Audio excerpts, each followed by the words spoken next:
दोस्तों, भारतीय जनता पार्टी वाले एक तरफ तो महिला सम्मान का जिक्र करते हैं, महिला सशक्तिकरण का जिक्र करते हैं और दूसरी तरफ ऐसी हरकतें करते हैं जिससे उनके उस सम्मान का, उस सशक्तिकरण का गुब्बारा फूट जाता है। भारतीय जनता पार्टी की विधायक हैं अनुपमा जायसवाल। बीती 25 तारीख को एक दुर्घटना हो गई। राहुल गांधी और अखिलेश यादव का झंडा जलाते हुए वो खुद भी झुलस गईं। उसके बाद उन्हें अस्पताल में भर्ती होना पड़ा।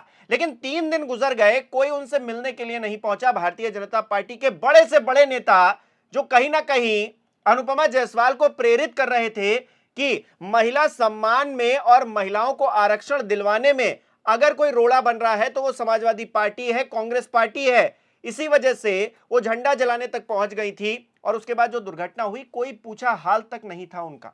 अखिलेश यादव मिलने के लिए पहुंचते हैं।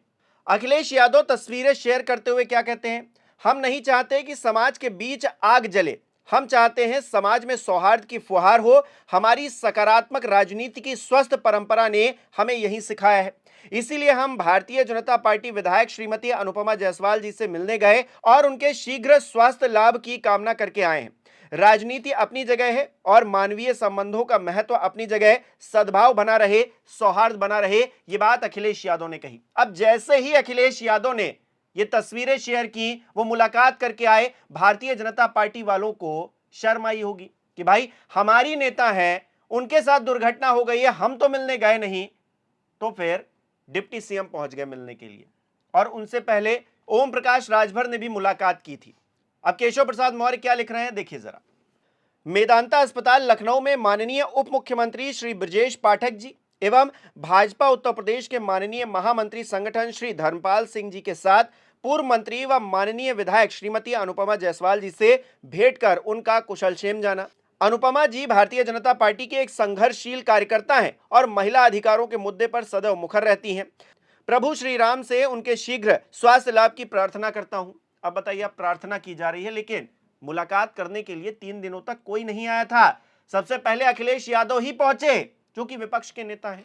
उनकी जिम्मेदारी नहीं बनती थी कि वो अपने एक विपक्षी दल की नेता, जो कि उनका ही झंडा जला रही थी, उनका ही पुतला दहन कर रही थी, और दुर्घटना हो गई तो मिलने जाएं। दोस्तों, आज सत्ता की आंखों में आंखें डालकर पत्रकारिता करना मुश्किल हो गया है। हमारे 4 PM नेशनल यूट्यूब और फेसबुक चैनल को, जिसे आपका प्यार और विश्वास हमेशा से मिलता रहा है, उसे बंद करके सरकार ने यह साबित कर दिया है कि वो आपके सवालों से कितना डरती है।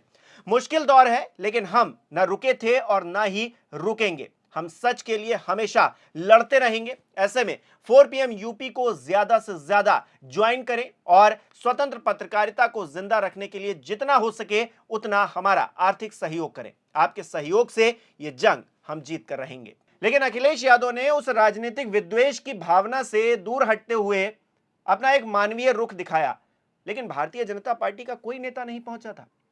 और अब भारतीय जनता पार्टी के नेता पहुंच रहे हैं, डिप्टी सीएम पहुंच रहे हैं और कह रहे हैं कि प्रभु श्री राम से हम कामना करते हैं कि वो जल्द ही ठीक हो जाएं। वो भारतीय जनता पार्टी की एक संघर्षशील महिला हैं, सिपाही हैं, इस तरह की बातें करो। और योगी आदित्यनाथ अभी भी नहीं गए हैं। जी हां, योगी आदित्यनाथ का सबसे पहले धर्म बनता था कि वो अपने नेता को देखने के लिए जाएं, उनका हालचाल लें, लेकिन वो अभी तक नहीं गए।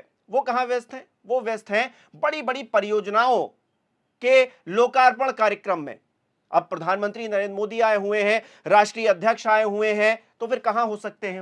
वो कार्यक्रमों में व्यस्त हैं। और यहां महिला सम्मान की जो बातें करते हैं, उस महिला सम्मान का एक नमूना हमको तब दिखता है जब उनकी ही विधायक जल जाती हैं, घायल हो जाती हैं, झुलस जाती हैं, अस्पताल में भर्ती हो जाती हैं और उनसे मिलने के लिए वो पहुंचते नहीं हैं। चलिए, वो तुरंत नहीं पहुंच पाए, उनके तमाम और नेता पहुंच जाते, जैसे कि मैंने पहले जिक्र किया, लेकिन कौन पहुंचता है? अखिलेश यादव पहुंचते हैं। अब अखिलेश यादव का पहुंचना कहीं ना कहीं भारतीय जनता पार्टी वालों के लिए शर्मनाक बात है। भारतीय जनता पार्टी वालों को अपने अंदर झांकने की जरूरत है। प्रधानमंत्री नरेंद्र मोदी मंच पर खड़े होकर कह रहे हैं कि हां, ये विपक्ष वाले नहीं चाहते हैं महिला आरक्षण।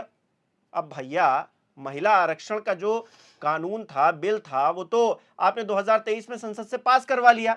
3 साल तक उसको नोटिफाई नहीं किया। आप संशोधन के लिए एक बिल लेकर आते हैं, अचानक से 3 दिन का सेशन रखते हैं और उसमें कहते हैं कि भाई परिसीमन होगा तभी ऐसा होगा। विपक्ष कह रहा है कि भाई आपको महिला आरक्षण देना है, 543 सीटों पर पहले दीजिए, उसके बाद अब 850 सीटों पर जब परिसीमन हो जाएगा, सारी व्यवस्थाएं हो जाएंगी, तो आगे देते रहिएगा, चीजें और आगे बढ़ जाएंगी।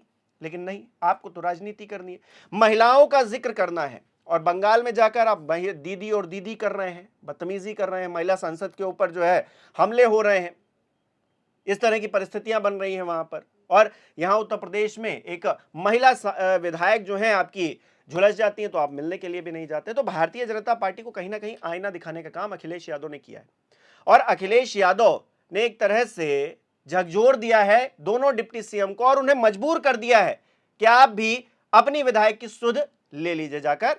और अब गए हैं, देखिए सुध ली है, तो फिर चरित्र चाल क्या है भारतीय जनता पार्टी का, ये इस पूरी खबर से दिखता है। आपको क्या लगता है, कमेंट करके जरूर बताइएगा। इस वीडियो को लाइक करना, शेयर करना मत भूलिएगा। हमारे चैनल को सब्सक्राइब नहीं किया तो वो भी जरूर कीजिएगा। आप हमें सहयोग भी कर सकते हैं ज्वाइन बटन पर क्लिक करके। बहुत बहुत धन्यवाद।